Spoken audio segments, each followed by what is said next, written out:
ที่ว่ามักอยู่กับธรรมศาสตร์เนี่ยโอ้เหมาะที่สุดพี่น้องเอ้ยในการมันอยู่กับอยู่สวนเป็นสวนของเบาตูนเด้อพี่น้องเด้อเป็นอ้ายของเบาเลยเองเดี๋ยวมันสิให้พี่น้องเบิ่งว่าสวนเป็นตาอยู่เนาะพี่น้องนี่เป็นกระพี่เพิ่นเนาะอันนี้ก็เป็นกระพี่ได้อยู่ประมาณ5 เดือนหรือว่า6 เดือนนะ4 เดือนนะพี่น้อง4 เดือนไปกระพี่ก็สิประมาณนี้อยู่งามๆอยู่ภูเขาทางนี่อนาคตก็ทางอ้ายบ่าวแลก็ว่าสิเฮ็ดเป็นรีสอร์ทพี่น้องเป็นบ่อนท่องเที่ยวเพื่อให้พี่น้องมาอยู่กับธรรมศาสตร์อันนี้ก็เป็นกระพี่เพิ่นปลูกปีกายแล้วพี่น้องเมื่อบ่ได้สิพามาเบิ่งยอมรับเนาะหลายคนก็ยอมรับว่าโอ้บ่าวต้นเพิ่นปลูกกระพี่งามหลายพี่น้อง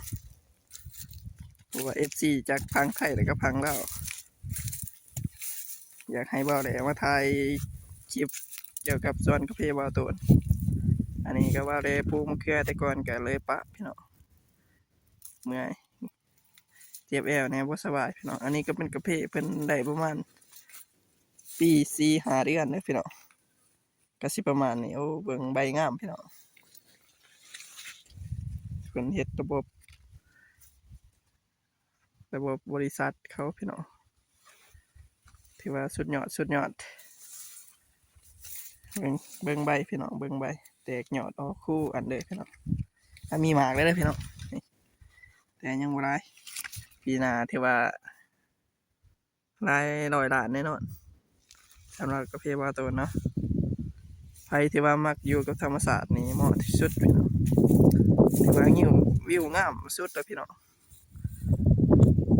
ที่ว่าวิวได้เนาะสถานที่นี่เหมาะเจาะเลยพี่น้องตอนนี้ทางบริษัทเจเฮียนเพิ่นก็ติดต่อมาหาบ่าวเลยว่าอยากขอซื้อตื่นพี่น้องแต่ว่าบ่แล้วยังบ่ขายพี่น้องเธออาจเหน็บหนาวทุกคราวที่เจอคลื่นลมก็หอมใจฉันด้วยความอบอุ่นของเธออาจมองไม่เห็นเส้นของขอบฟ้าไกลยังมีแสงดวงดาวจะคอยนำทางให้เราก้าวไปเธอแน่ใจฉันแน่ใจทะเลสีดำไม่นานก็เช้า